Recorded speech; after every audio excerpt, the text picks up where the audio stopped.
Christine Persichetti. Carriage horse rides around Central Park are a big tourist attraction. But over the years, there have been calls for a ban over alleged mistreatment of God's beautiful creatures. In response, the drivers' union hired someone whose only job is to make sure the horses are being well cared for. Current News' Katie Vasquez has our story. A warning, though, some of these images may be disturbing. These majestic creatures have been offering carriage rides around the Big Apple since the 1800s, but they also come with some controversy. Why are you slapping him? This horse, Ryder, struggled to stand up and collapsed in Hell's Kitchen a year ago. He was later diagnosed with cancer and died 2 months after. The animal rights group NYCLASS, or New Yorkers for Clean, Livable and Safe Streets, believes incidents like this are the reason the carriage rides should be eliminated. There are numerous regulations in place for carriage horse drivers and owners. The horses can only work 9 hours a day. They get at least 5 weeks of vacation a year. They also cannot work when temperatures are above 90 degrees or below 18 degrees. There's no rubs, soles, the harness is fitting. Tristan Aldrich was hired in late July by Transportation Workers Union Local 100, which represents carriage drivers, to check on all 140 horses once a week. The Department of Health and the vets wouldn't sign off on horses if, there was mistreatment and malnourishment on these animals. Very good. Aldrich is an independent consultant for the union. He has no ties to the carriage drivers. I've had a very good reception. I think the first couple of weeks, everyone's a little guarded, new person, someone trying to put us out of work. If Tristan sees a horse that is limping or breathing heavy, he will take the horse and the driver off the road. He will also address any abusive behavior by drivers, but fortunately, he says it hasn't happened yet. Aldrich says he monitors the health of all the horses and makes sure the drivers are following all the rules. But NYCLASS called his hire a smokescreen and still insists there should be no horse-drawn carriages. On top of Tristan's oversight, an equine veterinarian has now been hired to check on the animals twice a month. The carriage drivers say these initiatives should ensure the tradition of carriage horse rides going forward. In Central Park, Katie Vasquez, Currents News. The well-being of all of God's creations is paramount for Pope Francis. In fact, the Holy Father has chosen to release Part 2 of his doctrine on the environment on October 4th, the feast day of St. Francis of Assisi, his namesake.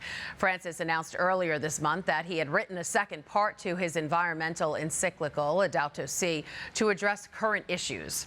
The release of the update comes just weeks before the next round of climate talks at the United Nations. Meanwhile, the Pope is flying right now on his apostolic journey to Mongolia to engage with one of the smallest Catholic communities in the world. This trip also has geopolitical implications because the country is situated between Russia and China. I spoke with Elise Allen, senior correspondent for Crux, who is traveling with the Pope, about that. I think the fact that he is visiting in itself will help, because it shows each of these countries how serious he is about his desire to dialogue and to engage with them. He's long pursued dialogue and engagement with Chinese and Russian authorities, especially with the 2018 agreement with China on bishop appointments, and especially with the outbreak of the war in Ukraine last year. Decades of communist rule in Mongolia ended in the early 90s, and so did religious repression in Mongolia.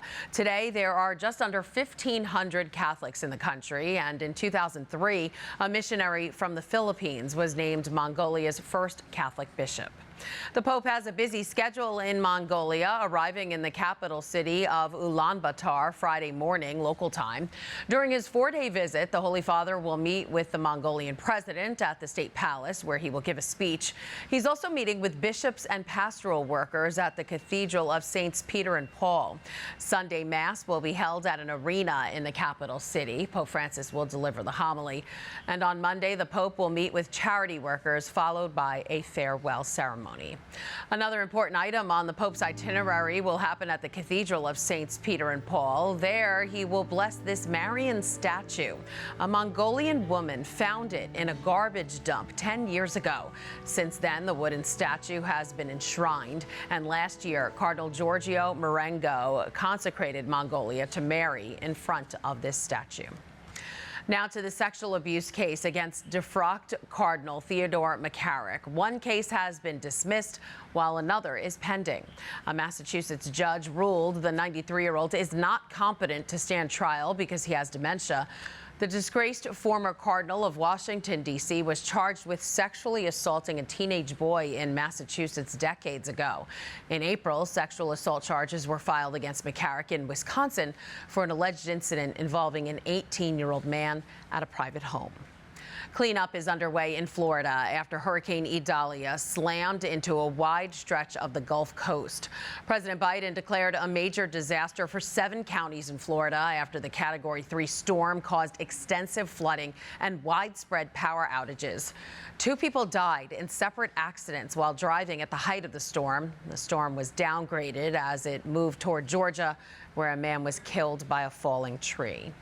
If you'd like to help those affected by E Dahlia, the Diocese of St. Petersburg has a disaster relief fund to help displaced families. Go to dosp.org/disaster-relief-fund. 100% of all donations will be directed to those affected by the disaster. In Manhattan, Mayor Eric Adams led a rally to address the influx of migrants to the city. He wants work authorizations for asylum seekers. We fought too hard to go backward to sweatshops, long hours, lack of health care, lack of support, and lack of wages. The mayor's office says the city is on track to spend more than $12 billion over the next 3 years on emergency shelters. Mayor Adams continues to call for federal aid and for the federal government to declare a state of emergency. And before we go, do you have a story idea or want to share a tip? Email us at newstips@desalesmedia.org or call our 24-hour number. That's 718-517-3122. And that is this Currents News Update. I'm Christine Persichetti. Thank you for joining us because we are putting your faith in the news. Hope to see you again next time.